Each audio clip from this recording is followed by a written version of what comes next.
Assalamu alaikum qadırlı dostlar, orozоңуздар qabul bolsun. Kanalыбызга каттала кетиңиздер. Баяныбызды баштайбыз. Урматтуу бир туугандар.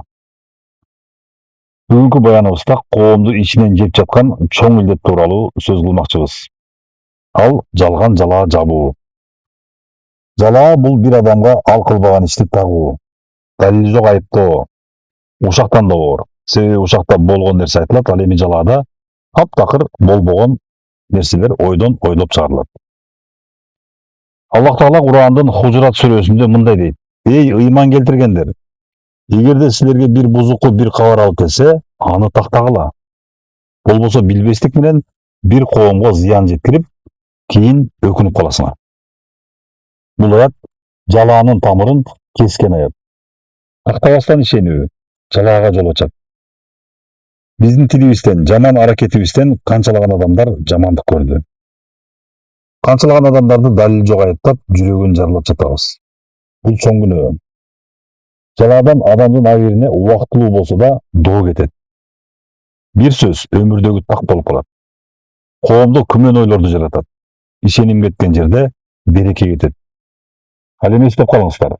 Жалаа жапкан адамдын акыреттеги сурагы коркунучта калат.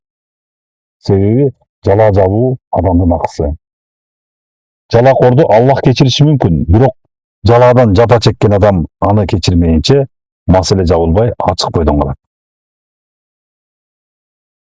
Кээде биз кантип жалаа жабабыз?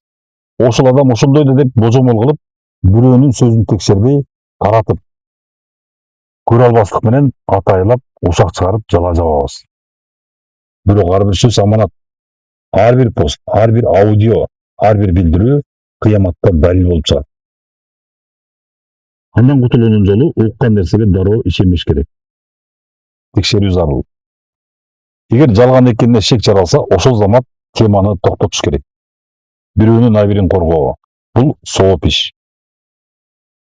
Пайгамбарыбыз саллаллаху алейхи ва саллям айткан: "Ким бир мусулмандын абийирин коргосо, Аллах аны кыямат күнү тозоктон сактайт." Жалаа жөн эле сөз эмес, ал жүрөктү жарылаган ушак. Тил кичине мүчө, бирок чоң күнөөлөрдүн булагы. Эгерде бирөөгө жалаа жапкан болсок, кечирим сурайлы. Эгер жалаага күбө болсок, аны токтотолу. Аллах Таала тилибизди таза, жүрөгүбүздү ак кылсын, абийирди коргогон коом кылсын.